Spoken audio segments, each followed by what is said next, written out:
Oh my gosh, you're back. Welcome to another video. I'm glad you're here. So one of my cool and attractive commenters recently asked me, Frank, can you make a video on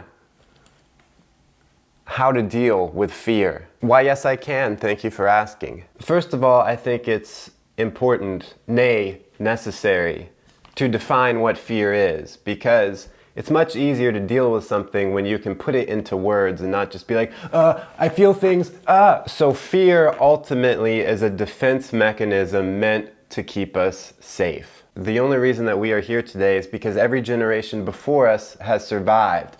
Why did they survive? Because they stayed out of trouble. They stayed out of danger. You know what I mean? The people who didn't have enough fear, they got eaten. So it's kind of a good sign that we have some fear because it's part of the reason why we're here today. But of course, in the modern world, I mean, here we are. We're in the year 2002. Fear affects so many parts of our lives today, and we don't need all of it. Sure, we still need the part where it's like, maybe I shouldn't walk into that burning building because I could lose my life. But it doesn't serve us so well when it's like, oh, I want to take this new job, but I'm afraid to take it because maybe I won't succeed. Fear has reached its limits of usefulness in the modern world. Now, it seems to me that fear can be broken down into two different types of fear. And it really depends on what are you afraid that will get killed or injured. The first is hard fear. This is the fear that helped us get through all those tough prehistoric times. It's the fear of actual bodily death or injury. But the second kind of fear is the one that we deal with perhaps more often, what I call soft fear, which is a fear of our ego getting bruised and perhaps even dying. And the thing is, both of those fears are sort of evolutionarily necessary, because even with the soft fear, when it comes to our ego, when it comes to social stigmatization, you know, when we're afraid of people laughing at us, people rejecting us, that was important back in the prehistoric times because tribes were so important. And if you were ostracized, you were not going to make it.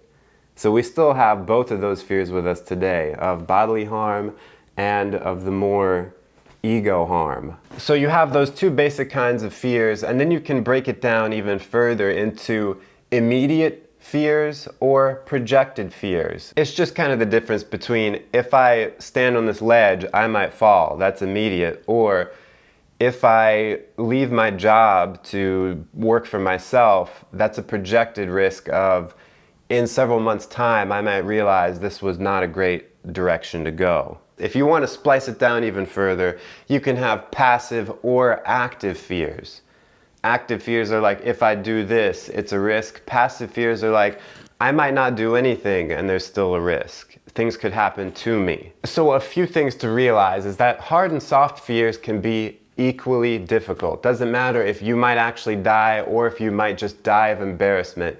They can be equally difficult. Immediate fears are more acute, but I think in some regards might be easier to overcome because they're right there. It's just one step. And then passive fears require a bit of a different approach because you don't have so much control over the situation as you do in an active fear scenario, according to my nomenclature. So here are a few tips that I have come up with to help you with facing, confronting, and overcoming fear. Thought I had my lava lamp plugged in. Okay, there we go. First of all, it's important to realize that fear isn't real. It's just a bodily reaction to perceived danger.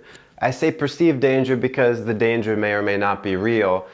It's just your body is reacting to it as though it is. It's sort of like the check engine light on your car. It could mean you have a catastrophic failure that's about to happen. Your serpentine belt might blow at any second, leaving you without any power steering or brakes. But the check engine light, if you have an older car, you know that it's almost meaningless.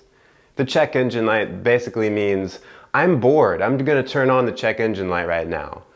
That's the car speaking, by the way. The car got bored. And the thing is that we develop fears uniquely based on our personality and our life experiences, which is why we may be afraid of stuff that other people aren't afraid of, and vice versa. Before we go to the next tip, let's see if YouTube wants to show a commercial break really quick. So next, in overcoming, facing, confronting, kicking the butt of fear, I think there's something that a lot of people don't talk about, which is, it's okay to be afraid. Just accept it. Accept the fear. You don't need to be ashamed of it. People get afraid. It's a thing that happens. Something that might be very freeing to you is to just realize, I cannot force myself to not be afraid. I'm afraid, that's it. Let me just accept it. Once you accept it, it seems like not as big of a deal anymore. Another truth bomb to drop on you is that you cannot think your way out of fear, which you might be disappointed to hear, because I know a lot of times we look for YouTube videos in an attempt to find some kind of roundabout way out of our problems. And so maybe you're like, how can I just think my way out of this fear? You can't... You can't think your way completely out of fear. You can get yourself a little bit out of it. You can get yourself out of unreasonable amounts of fear by thinking a bit, by changing your perspective, by asking yourself a lot of questions about it, but you will never completely get out of the fear just by thinking about it. What you can do is soberly assess, is that the word I was trying to say? Assess the fear. What I mean is,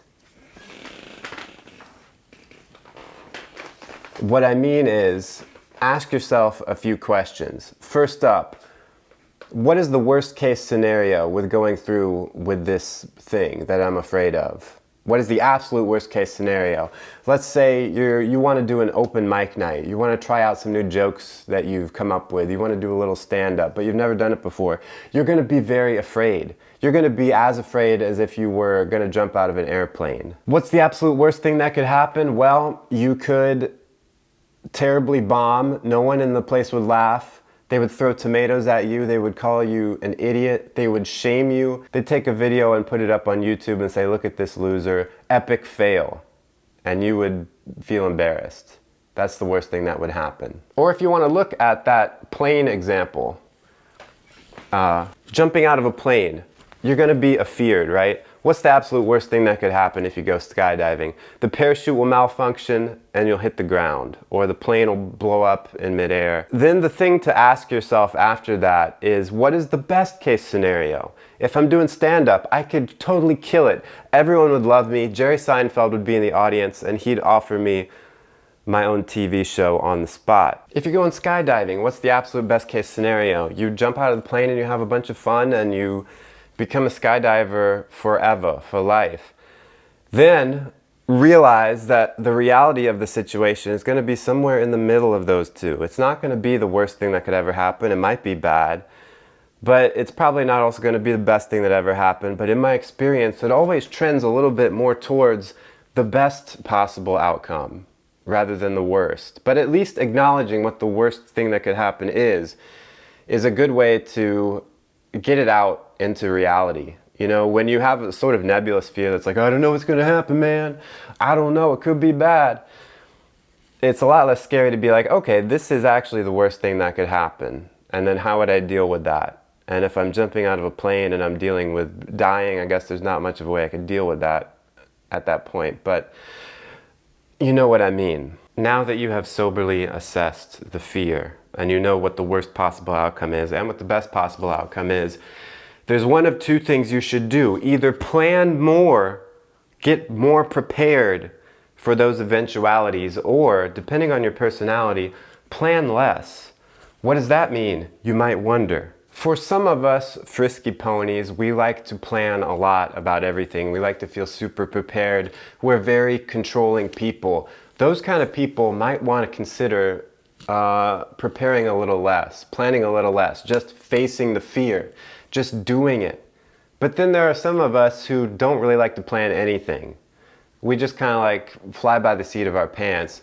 Those kind of people might get some benefit from planning a bit. It's about striking that balance. about realizing how much you can control, how much that you should be trying to control, and then letting go at a certain point and being like, at some point, I just have to do it. I can't prepare for everything. There is just a certain amount of risk involved in life. So once you've done all that mental preparing, just go a little bit at a time if you can. Bite off the smallest amount of this fear that you can and chew it. Like if you're afraid of heights, just go up on top of a 6-foot ladder to start with. Don't start by going on top of a 30-foot building. A little bit at a time. It's like what psychologists do with exposure therapy. By the way, not a psychologist, just so you know. Or on the other hand, just do it all at once. Just bite it all off at once, but be prepared to fail. Because ultimately, the only way to get over fear, to get over the thing that you're afraid of, is to go through it, and not just once. You have to do it multiple times, because what you're doing is you're retraining your body to realize that this isn't the threat that I thought it was. You're doing a Jedi mind trick on your own body. This isn't the threat I thought it was. Well, thanks so much for watching. Make sure you check out some other videos over here. Subscribe if you'd be so kind. Smash the like button. Till next time, stay cool and attractive.